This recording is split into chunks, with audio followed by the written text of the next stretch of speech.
राधे राधे प्यारे भक्तों, कभी कभी लगता है ना जैसे जिंदगी हाथ से फिसल रही हो, जैसे सब कुछ करने के बाद भी कुछ अधूरा सा रह गया हो, मन बेचैन होता है, दिल उदास रहता है और एक गहरा खालीपन महसूस होता।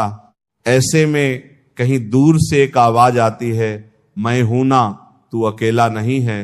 वो आवाज और किसी की नहीं, स्वयं भगवान श्री कृष्ण की होती है।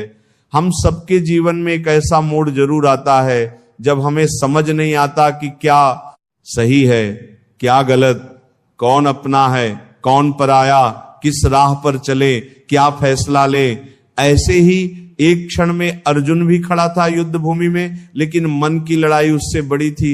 उसके सामने उसके अपने खड़े थे, भाई, गुरु, रिश्तेदार, और उसे उन्हीं पर धनुष उठाना था। वो कांप रहा था, आंखों से आंसू बह रहे थे, शरीर से शक्ति चली गई थी। और तब श्री कृष्ण ने उसे देखा और शांत स्वर में कहा, अर्जुन, तू उन बातों पर शोक कर रहा है जिनके लिए शोक करना उचित नहीं है।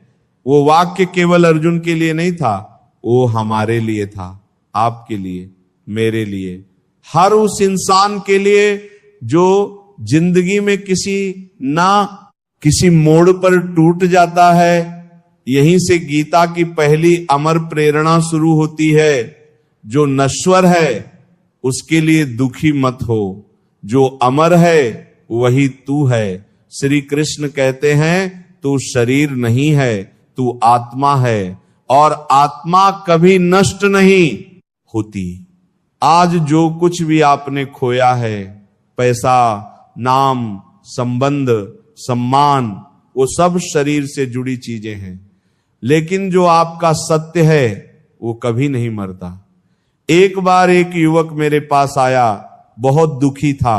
उसकी नौकरी चली गई थी, प्रेमिका उसे छोड़ चुकी थी और वो पूरी तरह से टूट चुका था। उसने कहा, अब जीने का कोई कारण नहीं बचा। मैंने उससे पूछा, तुम अब भी सांस ले रहे हो ना? वो बोला, हाँ। मैंने कहा, तो फिर सब खत्म नहीं हुआ। भगवान श्री कृष्ण भी यही कहते हैं, तू जिंदा है।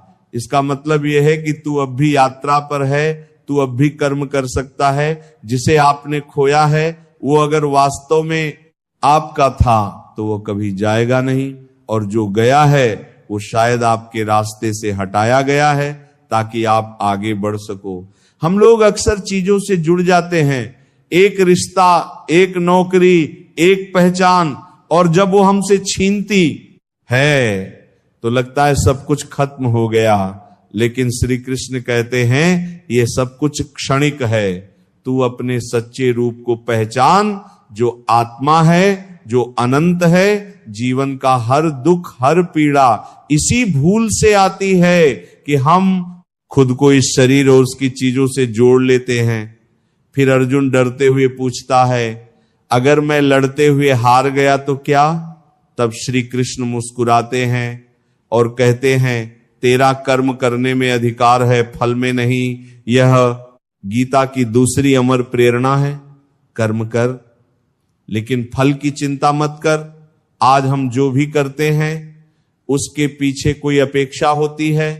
अगर हम प्यार करते हैं तो बदले में प्यार की उम्मीद रखते हैं। अगर मेहनत करते हैं तो सफलता की चाह रखते हैं, और जब वैसा नहीं होता तो टूट जाते हैं। श्री कृष्ण हमें सिखाते हैं, तू सिर्फ अपना कर्तव्य निभा, सफलता असफलता मेरी चिंता है। एक गरीब किसान को देखो, वो खेत में बीज बोता, वो जानता है कि बारिश होगी या नहीं, ये उसके हाथ में नहीं, फिर भी वो हर साल मेहनत करता है। क्यों? क्योंकि वो अपने हिस्से का कर्म जानता है, फल किसे देना है, ये ऊपर वाले का काम है। मैंने एक बार एक स्कूल टीचर से पूछा, आप इतने सालों से पढ़ा रहे हैं, बिना ज्यादा पैसे, बिना किसी सम्मान के, क्यों? उन्होंने कहा, क्योंकि यह मेरा धर्म है। हर बच्चा जो मेरी क्लास में आता है वह मेरे लिए एक बीज है। मुझे नहीं पता कि वो पेड़ बनेगा या नहीं, लेकिन मैं उसे पानी जरूर दूंगा। वो श्री कृष्ण की राह पर है। अगर आप किसी अच्छे काम में लगे हो और फिर भी परिणाम नहीं दिख रहा तो टूटिए मत, क्योंकि गीता की तीसरी अमर प्रेरणा कहती है, अच्छा किया गया कोई भी कर्म कभी व्यर्थ नहीं जाता। आपका हर प्रयास, चाहे वह आज रंग लाए या ना लाए, वो कहीं संचित होता है। जैसे नदी की हर बूंद मिलकर सागर बनती है, वैसे ही आपके हर छोटे प्रयास एक बड़े बदलाव की नींव रखते हैं। मेरे एक मित्र